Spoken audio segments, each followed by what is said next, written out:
여러분 사랑합니다. 축복합니다. 오늘은 8월 17일 화요일입니다. 주께서 우리에게 허락하여 주신 복된 거룩한 날, 마음과 뜻과 정성을 모아 하나님 앞에 기쁨이 되기를 간절히 소망합니다.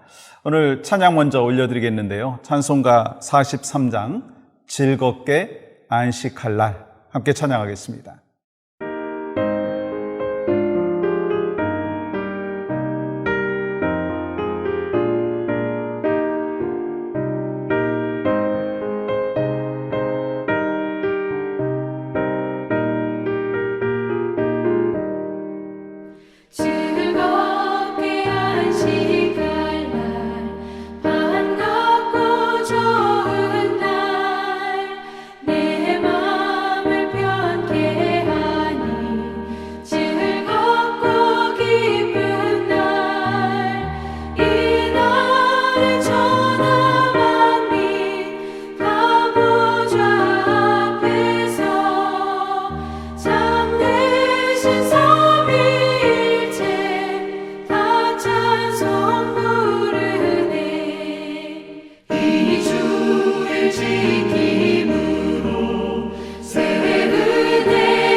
허락하신 말씀은 신명기 5장 12절 말씀입니다. 내 하나님 여호와가 내게 명한 대로 안식일을 지켜 거룩하게 하라. 아멘.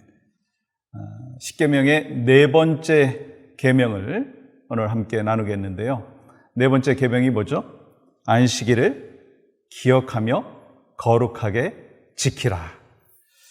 신명기 말씀을 보시면 하나님은 단순히 이 안식일을 지키며 함께 모여 예배 드리는 것, 거기서 그치지 않는다라고 하는 것입니다. 하나님께서 굉장한 열정을 가지시고 또 안식에 대하여 폭넓게 말씀하시는 것을 우리가 볼 수가 있는데요. 좀 길지만 13절에서부터 15절까지 천천히 한번 제가 읽어보겠습니다. 엿새 동안은 힘써 내 모든 일을 행할 것이나 일곱째 날은 내 하나님 여호와의 안식일인즉 너나 내 아들이나 내 딸이나 내 남종이나 내 여종이나 내 소나 내 낙이나 내 모든 가축이나 내 문 안에 유하는 객이라도 아무 일도 하지 못하게 하고 내 남종이나 내 여종에게 너같이 안식하게 할지니라. 너는 기억하라.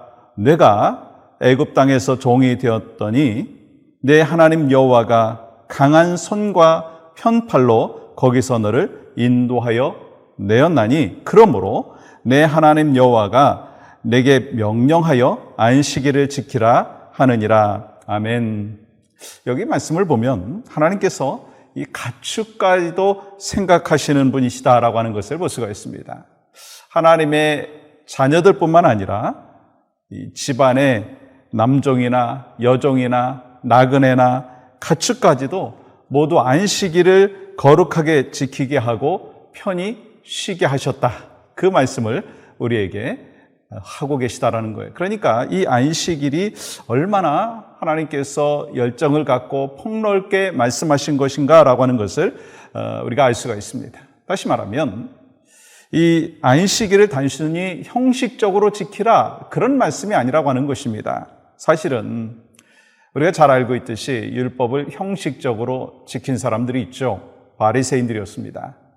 그런데 이 율법을 형식적으로 지킨 이 바리새인들을 향하여 예수님께서는요 무척 화를 내셨죠. 야단을 치셨죠. 그러니까 하나님께서는 형식적으로 안식일을 지키는 것을 원하시는 것이 아니라 정말 거룩하게 지키고 또 이 안식일을 통한 분명한 메시지가 있다라고 하는 것을 말씀하고 계시다는 것입니다.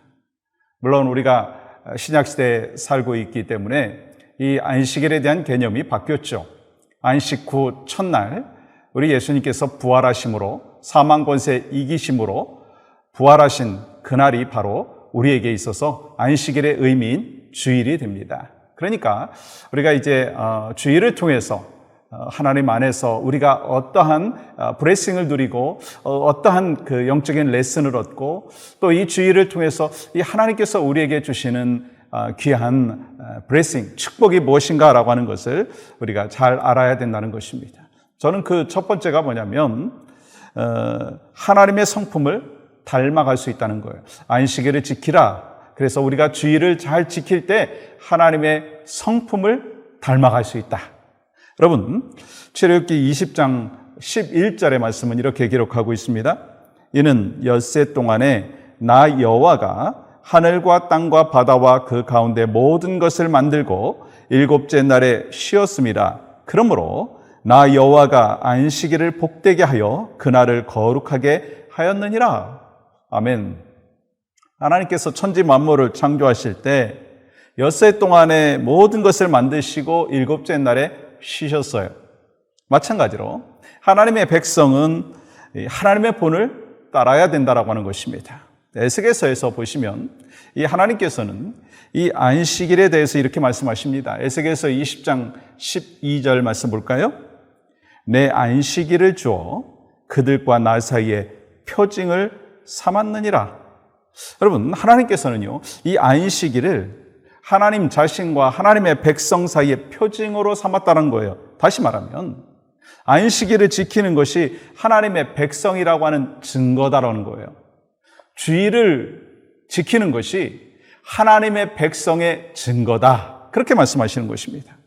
세상은 이 안식의 의미를 잘 모릅니다. 안식일의 의미, 주일의 의미를 잘 모릅니다.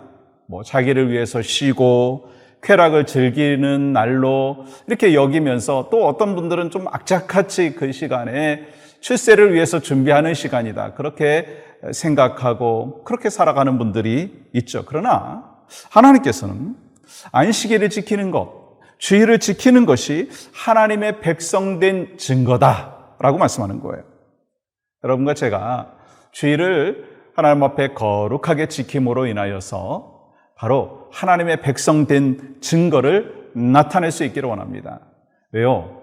그 주일을 온전히 지킴으로 인하여서 우리는 하나님의 성품을 닮아갈 수 있다는 거예요. 예수 그리스도를 닮아갈 수 있다고 하는 것입니다. 여러분, 우리 인생의 목적이 뭔가요? 아니, 여러분에게 한번 질문해 보겠습니다. 당신의 인생의 목적이 무엇입니까? 어떤 분은요, 나 구원받는 겁니다. 그러니까 나 이제 인생의 목적 다 얻었습니다. 영원한 생명 얻었으니까, 천국 가니까. 그것이 다인가요? 그것이 큰 축복이죠. 그러나 우리가 예수 그리스도 안에서 구원받은 하나님의 사람으로서 영원한 생명을 이미 얻었고, 그러면서 우리에게 하나님께서 기대하시는 것이 있어요. 뭐예요? 하나님 앞에 영광이 되는 것이고 하나님 앞에 기쁨이 되는 것입니다. 이를 위해서 필요한 것이 있더라고요. 그게 뭐예요? 예수 그리스도를 닮아가는 것입니다. 예수 그리스도의 성품을 닮아가는 것입니다. 어제보다 오늘 주님의 성품이 더 강력하게 나타나고 올해보다 내년이 더 주님을 닮은 모습이 나타나는 것. 우리가 이것이 크리스찬들의 삶의 모습이어야 되고 이를 통해서 하나님 앞에 기쁨과 영광을 올려드릴 수가 있는 것입니다. 소망하는 마음이 있습니다. 여러분에게 이렇게 축복하고 싶습니다. 주일을 하나님 앞에 온전히 지킴으로 인해서 우리가 주님의 성품을 닮아가고 그래서 성화된 삶의 모습이 계속해서 하나님 앞에 올려드려지고 이를 통해서 하나님의 기쁨과 영광이 되기를 간절히 소망합니다. 그래서 주일에 기대하는 마음으로 주의 전에 나오시고 정말 풍성한 은혜를 예배 가운데 경험하시고 또 예배 속에서 내가 어떻게 하나님 안에서 살아가야 될지에 대한 결단과 다짐을 통해서 이 주님의 성품을 닮아가는 여러분과 저의 삶의 모습이 있기를 주님의 이름으로 간절히 축복합니다. 오늘 함께 기도하며 나가기를 원하는 제목이 있습니다. 우리 환우들을 위해서 기도합니다. 우리 교회에 여러 환우들이 있습니다. 그분들의 삶의 모습 속에서 정말 하나님 앞에 모든 것을 맡기려고 하는 간절한 마음, 또 신실한 그 믿음이 있지만 또 당장 눈앞에 있는 어려움으로 인하여 믿음이 흔들릴 수도 있고 또 좌절이 다가올 수도 있습니다. 그러나 우리가 함께 믿음의 기도, 중보기도가 있을 때 하나님의 역사하심은 변함없이 있다는 것을 확신하면서 함께 몇 가지 기도 제목을 드리고 여러분 오늘 하루 종일 우리 환우들을 위해서 기도해 주시기를 바랍니다. 먼저 육신과 마음의 질병이 있는 성도들에게 주님의 능력을 믿고 기도하게 하여 주시옵소서. 어떤 상황 속에서도 하나님께서 가장 선한 길로 인도하심을 믿게 하여 주시옵소서. 또 고통 속에서 주님의 치유하심을 경험하게 하여 주시옵소서. 우리 함께 오늘 이 기도의 제목을 갖고 주님 앞에 간절히 부르짖고 이를 통해서 우리 환우들이 새로운 힘과 은혜와 능력을 덧입을 수 있도록 적극적으로 중보기도 사명자의 사명을 감당하시기를 소망합니다. 함께 기도합니다. 하나님, 인생의 수많은 아픔과 고통이 있지만 그 육신의 아픔, 특별히 캔서로 인하여 또 여러 가지 그 세상적인 그 말로 말하면 중병을 갖고 살아가는 우리 성도들의 아픔을 주님 아시지요? 오늘 또 찾아가 주셔서 신방하여 주시고 또 회복의 역사, 치유의 광선을 발하여 주셔서 하나님께서 기대하시고 우리가 소망하는 회복의 역사 또한 이를 통해서 하나님의 살아계심과 또 일하여 주심을 경험할 수 있게 하시고 주님을 더 깊이 만나는 귀한 축복의 시간으로 주님 인도하여 주시옵소서. 예수님의 이름으로 기도하옵나이다. 아멘.